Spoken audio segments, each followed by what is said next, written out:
Welcome back to Veterans Forum, a program by veterans, about veterans, for veterans and their families. I'm your co-host, Bob West, with Ray Chattery and Jerry Devlin. Our goal is to provide you and your family with important information on legislation, benefits, support, and programs by interviewing leaders in our community. Jerry, who do we have with us today? We're very, very fortunate tonight to have with us two of the leading figures in the legislature in Annapolis, and certainly the two leading figures on Veterans Affairs. Senator Peters is a decorated veteran of Operation Desert Storm. He was commander of the Veterans of Foreign Wars and the American Legion in Bowie, and brings a special veterans perspective to our state legislature, where the number of veterans there's only 11 veterans in the Senate and a very small handful in the House. And then we have Geraldine Valentino Smith, who's beginning her second term in the General Assembly, and she has established herself as a very strong voice in Veterans Affairs, and she has a family who all seem to be doing something as veterans or active duty service people. And for example, on the slot machine bill that's allowed the American Legion and the DAV to really function, and would do things for veterans that wouldn't have happened without Geraldine and two or three other solid veteran supporters making sure that on the governor's casino bill that the veterans were added in. So we really are grateful to Doug and Geraldine for all they've done for us. And we're really happy to have them here tonight to tell what happened and what didn't happen and why in the recently adjourned General Assembly. Yes, welcome, because this is our legislative roundup. And so we're always glad to have Senator Peters and Delegate Valentino Smith here with us to give us an update on what happened this last legislative year. So let me start with you, Senator Peters. Tell us about the subtraction modification bill that you co-sponsored. The bill has gotten out of the Senate the last 2 years. It did not get passed in the House. One of the issues is it has a big fiscal note, but we were able to reduce that by making it 65 years and older. This year we got a new sponsor, our governor, Governor Hogan. He made it a priority. His bill actually asked for a lot more than the 65-year-old. He wanted to start it right when you retired. And he wanted to do it over 4 years. He wanted to take it up to 100%. So what happened is I put my bill in that I put in last year. He put his in. We took my bill and we amended it onto his bill. And then we sent it to the House, and Delegate Valentino Smith and her colleagues passed the bill. So $5,000 now if you're recently retired, and then $10,000 if you're 65 and older. Well, it's a good thing I'm over 65, so I can get the extra $5 grand. And we certainly appreciate the work that's been done in this, and I'm sure veterans will be coming back in the next few years and seeing how we might work out a little bit more. Geraldine, you talked about the Unified Deployed Parents Bill. Right, Custody and Visitation Act. 25 states have engaged in adopting some forms of the Model Visitation and Custody Act for veterans. They have unique issues. They're deployed rapidly, which has dramatic impact on their visitation arrangements. We engaged upon, and I authored a bill and started the discussion for the first time in Maryland. We weren't successful this year, but we have the commitment of the Secretary of Veterans Affairs that we're going to work together this summer and come back next year. So if there are any veterans out there watching the show that have experienced some of the unique difficulties that our system has with respect to the need for quick revisions to your custody order, or your revision, or the need for more direct statutory language for guidance for agreements, get in contact with me, because I'd love to be able to use some of that as we're working towards improving the proposed legislation and moving forward next year. In addition, several other things occurred for some veterans. We created some exemptions for some court fees and some exemptions for certain hunting licenses. So there's quite a lot of discussion for the veterans. We also, there was a huge movement with Senator Peters, who's chair of the Veterans Caucus, to establish March 30th as a commemorative day, Welcome Home Day for Vietnam veterans.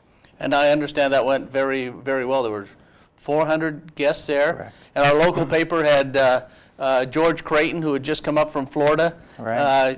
doing the grip and grin with the governor on page 1 of the local paper. So George always gets his He's got picture good in timing. George is a bit of a zealot in that, and I told him, I saw that picture with you and Governor Hogan giving your usual speech about that bill, which is quite lengthy and quite aggressive. And I said, I would assume, George, right then Larry Hogan was thinking, maybe I don't really want to be governor. It wasn't such a great idea running. Speaking of licenses, I understand that there's legislation either passed or recently passed or considered that's going to make it easier for especially spouses that have professional licenses from another state to make it easier for them to practice in Maryland. Is that correct? And that was something we've worked on each year. And so last year, I think, was when the biggest part of that law passed with respect to starting some reciprocity between licensing agreements with different states. Is that with every state, or is there only specific states that it works? No, generally, once we pass a reciprocity law, it's reciprocity with states that have the same recognition for our state requirements. So Okay. it was pretty broad and vast, as I recall. It had more to do with teachers and healthcare providers. Yeah, my idea was it was teachers and nurses, and so I don't know if there was. They've done one with truck drivers. Every year we try to facilitate moving from the military to civilian world and facilitating, getting licensure. So. Because that was always a hassle, because people would have to get re-registered again, Right. Every time they moved, and that's a hellacious process, just trying to get that done, and that's always been a problem. One of the other big interests that has been going on for a while has been veterans courts, and that's something you, Jerry, have been involved with a lot too. Yeah, I haven't heard too much about it in the last couple of months. Sheila Tillison is the administrative, Sheila Tillison Adams. She's the administrative judge in the circuit court in Prince George's County, and she's been a big fan of this program, and it's going to be up and running. And Doug, of course, and Geraldine, we all three of us sat on the commission that considered the bill. Doug, who actually was chairman, and Geraldine and I did what we were told. As I recall. That's right. Well, recently we've gotten some overtures from the governor's office that they're going to fund the $250,000 that we need to get it moving forward. They're going to tap some federal funds. So that's moving forward. It's pretty exciting, and thanks for the work for you, both you and Delegate Valentina Smith. Now, would this court just work in one county, or is it statewide, or how? You have to go. You have to actually apply to Judge Barbera, who will then consider the application, and she granted the Veterans Court for Prince George's County. There have been other jurisdictions that have made some noise, but what we found out in the task force was you really need a champion. You need a judge who's willing to, put the packet together, sell it, and then get it approved by the Court of Special Appeals. So, so far we're the only one. And then, of course, it really is a program that ought to start in the district court. Right. It's the minor, relatively minor. I want to be careful in that word. Pretty serious to the people who are defendants, but it's a lot of the assault and battery type situations and things like that, which are considered in the district court, and you find veterans who are carrying the mental scars of combat. And it was, I think what we saw during the discussion too was the exponential opportunity to bring so many different resources together in one setting during that court time, that otherwise the veteran would have to probably move through a couple of different channels or not move through those channels to avail himself of resources. So it's being in that court setting with all of the resources focused on the veteran that really is going to allow for significant outcomes. The other thing too is I believe a lot of the work that you do, Geraldine, is based on family issues. Is there any other family issues that have been passed this year that might be of benefit to veterans? Yeah, there's. I'm actually chair of the Family Law Subcommittee and chair of the House Committee for Children, Youth, and Family. So a lot of the things that we focus on not only help families, but for the veterans. There was a bill that did pass with respect to helping to establish residency more quickly for actually separation or divorce proceedings for veterans. And really what's going to be probably most important is looking at that uniform legislation and making sure that we pick which elements are needed in Maryland with respect to custody agreements. So a lot of that started the discussion. Nothing significant passed, but we were one of only 5 states this year that even entertained that discussion. So nationally, I think the veterans organizations were pleased. They were willing to fly in, but it was that weekend that it snowed so terribly. So we had to forego that testimony at the hearing. But we're looking forward to getting, as I said, any families that are involved in watching this show in contact with myself or the senator, so we can take some of those more specific examples and work through them with the courts. Now, Ray, you're pretty much involved with Charlotte Hall. Yes. And it's pretty much booked up, but getting close. Right. So I guess we're going to be moving forward maybe with someplace else. Right. They promised us that once Charlotte Hall got to be 90%, they would be looking for a second veterans home. There's been several sites that have been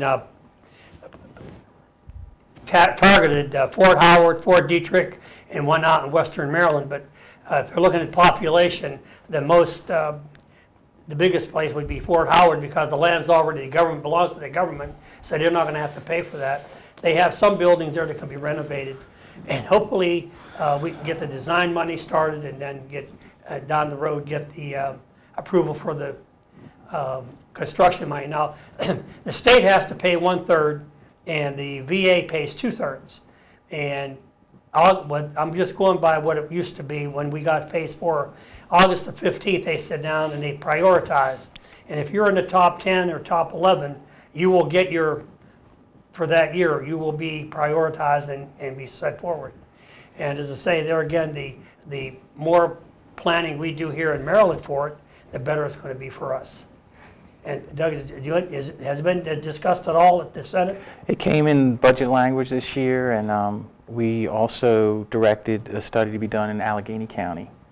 For it's a success, and a lot of counties want it. Right. The question is, as you said, where's the population? You don't Right. want to build it and have it too far away from the population. So that's To give you an going to be example, part of the study. Charlotte Hall from Bowie is right around 32, 33 miles one way. There's nobody west of Frederick in Charlotte Hall. It's just too far. So that's why they're trying to get it more centrally located to where we can service more of the veterans out in the western Maryland and central part of the state, to where the families can visit and put the veterans in the home. It's a tremendous home. If you've never been to Charlotte Hall, it would be worth it, especially in the spring. It's absolutely gorgeous. When you drive up, you think like you're going to a Holiday Inn or a Comfort Inn. It's just absolutely gorgeous down there and of course the veterans, they like to see you. You can go in and visit and see the veterans, and it's good to go with a family member, because this way they can help you. It really is remarkable. And two of the things, it's always good to point out things that are bad, but two of the things that are good, as Ray said, is Charlotte Hall. And the other is we have a veteran cemetery program, which is probably the best in the nation. And it's, I always say Charlotte Hall and Cheltenham, the veteran cemetery, those are my first and second and the last stop routines. Yeah. Now, we have 5 veteran cemeteries. Some states don't have any. That's So what I suggest any of our veteran viewers, that they notify the Department of Veterans Affairs, provide their DD-214, and you can get ahead of time 2 plots, one for spouse, presumably, and then you can give this to the undertaker, and with your DD-214, and bang, it's just automatic, and it's a great program. And I've signed up at Cheltenham, which is 19.2 miles from here, but I think you can say something very nice about Crownsville. Crownsville is a beautiful facility. Then for local people, at Cheltenham, the chapel is named for the late Senator Ed Conroy from Bowie. You said were there studies going on for this other facility? Is that as far as it's gone so far? Right now, there's a study going on for Baltimore County, I believe, and then Allegheny County. Is there a deadline as to when the study is supposed to I be back? can't remember specifically. I know it came in kind of late with the budget, but we're trying to be aggressive and look at both the sites. So that might be something to be considered the next legislative Yeah. cycle. Okay. You had mentioned something, Doug, about unclaimed cremains. Okay, well, I guess since we're getting in the cemetery area here. Yeah, I figured. What happens is I was approached by a group called the Missing in America Project, and they're in 35 other states. And what they do is they go to funeral homes and they ask for, the critical information that they can identify if these people are veterans or not. So they get that information, and then they actually have a burial service for these veterans in the local state cemetery. So I thought it was a great idea. The bill was passed, and I just thought it was the people who came out and met. I mean, it's really nice to see people in a nonprofit that are trying to help veterans. And something like that you don't think about, but a lot of funeral homes have unclaimed remains, and they identify the veterans and they bury them. So I wouldn't have thought they would have any, but that's interesting. Unfortunately, a lot of them go unclaimed. So. Because normally in a case like that, it's usually somebody who is kind of like destitute, and they ask for where's the family and that sort of thing. Nationally, they've buried 2,000 veterans, which I think is 2,000 veterans nationally. Mm-hmm. Wow. Okay. And another thing that you had mentioned was DDA for military families. Well, what is the DD? The Developmentally Disabled List is a list that has been ongoing. Right. As you know, Geraldine does a lot of family law, and it takes a long time sometimes to get approved for funding to take care of some of these individuals who need help. I'll give you an example. We had two 65-year-old parents come up. They had a 40-year-old daughter, and they're still changing her diapers. They couldn't lift her up. They needed help, and they're still on the list. So it's one of these challenges we have. There's a couple thousand people on the list. So what happened with military is that if you had a child who had a development disability, you would go on the list, and then you deploy, and then you get knocked back to the bottom of the list. You wouldn't continue to move up the list over time. So it was sponsored by the Department of Defense, and we were able to actually keep your place in line on the list and move up. So is this a state program or is it a federal program? It's state, but we were following the protocol of some of the other states that have allowed you to keep a placeholder and move up versus just going to the bottom before that. So since this has to do with active duty and deployed military personnel, the federal government doesn't get involved with this at all, like with funding or something? Well, they came in and wanted us to sponsor the bill on a local level. I was sitting next to the gentleman from the Department of Defense who was pushing this bill forward. We practice certain things with our, DHMH, our Department of Health, and we needed to upgrade and make it equal to some of our neighboring states.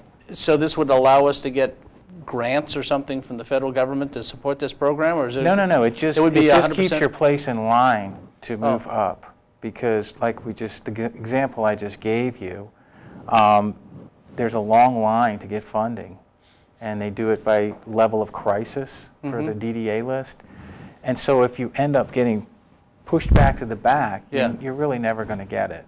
So what this did was keep your place in line. And that's what you needed to do from a state level. Correct. To correct the legislation. Yes. But it's funded federally. Well, it's a state Medicaid program. Right.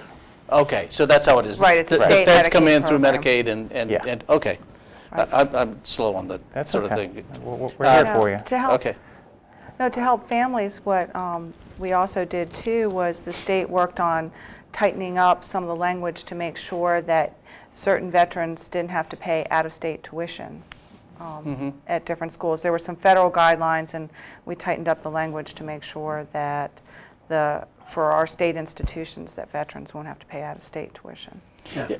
With your involvement with families, that has a huge impact on the military as it transits from state to state. And so a lot of the stuff that you're doing really does have a big impact on veterans, even though a lot of the legislation you sponsor is family-oriented, but it really has a big impact on veterans from other states that happen to be living in this area. And one of the other things I know Senator Peters has been key in working on is some of the procurement requirements for small veterans-owned businesses. And they just increased that, right, Senator Peters, from 0.5 to 1%. It doesn't sound like a lot, but what happened is that we actually only were at 0.16. The first bill was 0.5, which is about $880,000. We weren't even getting to 0.5. So we had a delegate sponsor a bill to get to 1, which was great, but we still even gotten to 0.5. There was some contention there. But one of the reasons is because the bidding process was constrained. And so I was able to put a bill in to increase the process. It just wasn't lowest bid, it was what was best for Maryland, these other things. Lowest evaluated bid, there are 3 levels. So we hope to keep opening the door for veterans organizations to bid on state projects. But we still have a long way to go. Ray, is there any other programs that we have from the service organization standpoint that the legislators have been working on? Well, one thing is Geraldine and Doug and also Marvin Holmes and Joe Valeri, they always come to our Memorial Day and Veterans Day service. This year Memorial Day is on May the 25th. The DAV's in charge. Jerry and I will be running the program, and they always come, and we always have 200 to 300 people out there. And what's really good is that we just pray for good weather. But for the viewing audience, this is going to view probably next week. So put May 25th on your calendar. Come down to Veterans Park at 11 o'clock, and we'll have a tremendous program down there. And then we have lunch at the DAV afterwards. We always serve a nice little luncheon meal for everybody to come by and come to see our home. We've upgraded the facilities quite a bit, and like them to come by. Oh, The kids, We have and the bring bond the money kids for and the the sign. grandkids. It's great Right. to. One of the things when I was a kid, my dad used to take me to American Legion functions, and I still have happy memories of that. And my grandchildren have been to almost all of them. And someone asked Ellen, she's 12, have you been to, how many of you have been to? She said, I know I've been, she said, to all the ones I remember. I might have missed the first couple or 2. Yeah, my son thoroughly enjoys it. My 9-year-old you see with me there. Very important event for him. Little And boys can go out and chase the shells when they fire. Oh yeah. Right. Yeah. And Senator Peters, with respect to the upgrades at the DAV, don't you have some news? Yeah, we were able to secure $24,000 for a sign out front of the DAV, which is one of those scrolling signs that you have. So you guys have to pay for the wiring, but we got the sign. We know somebody that can help us out. We can do that, right? Yeah. Jerry, you did a lot of testifying for the legislation this year, and a lot of times you've asked for support from the service organizations by people showing up with their hats. Have we done any better this year than previous years? No, same crowd, same people. And I did want to say one thing. One of the interesting things of former legislators is there's too many legislators who think a good bill is a bill that has their name on it. And no matter if it doesn't do anything, this is a bill to do absolutely nothing, but I got a bill through the legislature. And really the subtraction modification is Doug's bill. And for harmony reasons, he stepped aside and had the governor's bill, which really was his bill. He proved that you really can go a long way in a legislature if you're willing to let someone else take the credit. But I do want to say here that this, they call it what they want, but this is Doug's bill. I appreciate it. And we certainly appreciated this year our local VFW Post 8065 had its 30th anniversary, and Senator Peters was our guest speaker. Of course, he's also our past post commander, and we were especially fortunate that it was one of the events his wife showed up, because it's not one of those things she does very often. Very rare, special. let me tell you. And not only that, his in-laws were there too, so you know it was a really special occasion for all of us. It's a Air huge Force, crowd. Air Force. I want to put in one plug also is Delegate Valentino Smith. We made her an associate member of the Marine Corps League, Oh.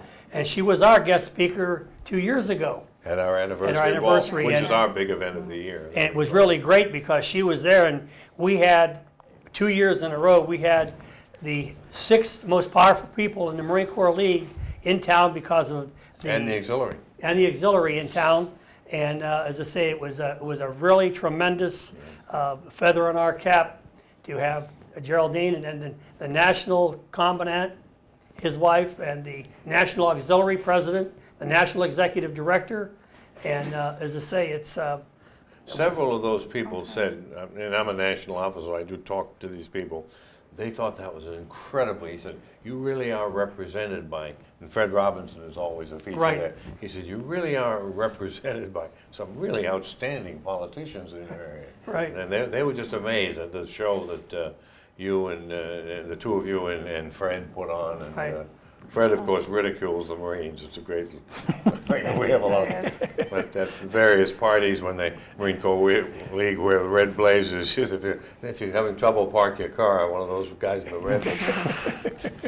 And he jumped out of perfectly good airplanes too. Right, So that's what I told him. $50 a month, you actually get guys to jump out of airplanes. And you know, it is truly our, I mean, I know Senator Peters, it is not only our pleasure and our privilege, but even when we're out in the community door knocking, to knock on the veterans' doors and to hear them and listen to them. They're in our community, such a strong part of our community, important part of our community.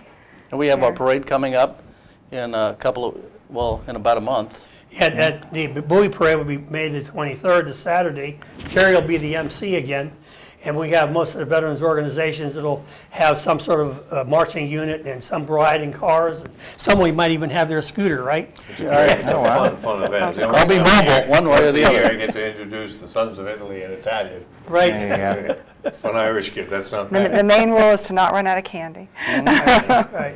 Yeah, and we're pretty fortunate for the community because we do have about 100 entrants, or sometimes at the parade. Right. So, well, I want to thank you all for watching. This 30 minutes went by pretty fast.